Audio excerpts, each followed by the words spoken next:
नमस्कार, मैं मीना चौहान और एक हेल्थ टिप्स लेके आई हूँ। आज मैं आपको कोलाइटिस और प्लेटलेट्स जो कम हो जाते हैं हमारे शरीर में, उसके बारे में आपको जानकारी दूंगी। तो जो कोलाइटिस होता है वो पेट की गड़बड़ी के कारण होता है। उसे हम संग्रहणी भी कहते हैं, यानी कि बार बार 2 नंबर जाना, टॉयलेट जाना, और टॉयलेट जाता है तो वो चिकना चिकना टॉयलेट हमें आता है और बारंबार जाना पड़ता है, जिससे बहुत ही कमजोरी होती है हमें। तो उसके लिए हमें पेट में अगर कुछ भी गड़बड़ी है तो उसके लिए अनार का रस बहुत ही फायदा करता है और छाछ लेना है हमें। जब भी हमें ये कोलाइटिस हो जाता है या संग्रहणी या बार बार टॉयलेट जाना, तो उसके लिए हमें घी और मिठाई और दूध की वस्तु बिल्कुल बंद करनी है, बिल्कुल हमें लेना नहीं है। और ओनली अनार का जूस, छाछ वगैरह हमको लेना है। और इसके अंदर हमें पेट की जो गड़बड़ी है उसमें हम जो पाँव की हमारी पिंडलियां हैं उसे दबाने से पेट की गड़बड़ी हमारी दूर होती है। तो ये देखिए, ये पाँव की पिंडली है, इसे हमें इस तरह से दबाना है। दोनों पांव की पिंडलियों को दबाना है, जिससे कि हमारी पेट की गड़बड़ से हमें निजात पा जाएंगे। दूसरा है कि हमारे शरीर में प्लेटलेट्स कम होता है। तो प्लेटलेट्स जब भी हमें कम होता है तो हमें क्या करना है, पपीते के पत्ते के रस की 2 चम्मच, 2 चम्मच एलोवेरा का जूस, 2 चम्मच दाडम का जूस और 2 चम्मच तुलसी के पत्ते का जूस और 2 चम्मच उसमें मध मिलाने का है और 2 चम्मच गिलोय का रस।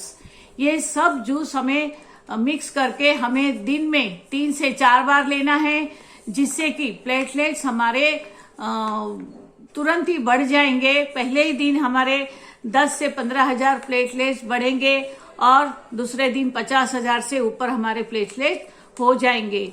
और विटामिन डी की कमी रहती है शरीर में और विटामिन 12 की भी कमी रहती है। तो विटामिन 12 हमें चबा चबा के खाने से विटामिन 12 की कमी दूर होती है। हम कुछ भी खाते हैं या रोटी भी चबाते हैं तो इस तरह से इतनी चबानी है उसे रोटी को कि रोटी भी चबा चबा के पतले पानी जैसी हो जाए। तो इस तरह से इतना हमें चबाना है। एक बार हमें मुंह में अगर खाना खाया तो वो हमें 32 बार हमें चबाना है। और फिर इससे हमें विटामिन 12 मिलती है, हमारे मुंह में जो लार है वो झड़ती है और विटामिन 12 हमें मिलता है। इसमें विटामिन डी भी हमें लेना जरूरी है। तो विटामिन डी के लिए हमें धूप में आधे से 1 घंटा बैठना है, तो इससे विटामिन डी हमें मिलेगा। और दिन में ये विटामिन अगर डी की कमी हो, विटामिन 12 की कमी हो, तो इससे हमें आगे चल के कैंसर भी होता है। तो हमेशा हमें ध्यान रखना चाहिए कि हमारा प्लेटलेट्स कम ना हो। अगर कम है तो आप जो मैंने उपचार बताए हैं वो आप करिए, इससे जरूर से आपको फायदा होगा और आपको एकदम अच्छा हो जाएगा। तो दोस्तों, ये मैंने जो अपनी टिप्स बताई है आपको जरूर फायदा करेगी। और अगर आपको मेरा ये अच्छा लगा तो आप जरूर से मेरे चैनल को सब्सक्राइब करिए, शेयर कीजिए और लाइक करिए। मीना चौहान की हेल्थ टिप्स मैं हमेशा आपके लिए एक नया ही सब्जेक्ट लेके आती हूँ। और ये निसर्गोपचार के सब उपचार है जो आप घर में कर सकते हैं। इसके लिए हमें कहीं दवाखाने जाने की जरूरत नहीं है। तो जरूर से फॉलो कीजिए और आप एकदम सुरक्षित और स्वस्थ रहिए। धन्यवाद। मीना चौहान।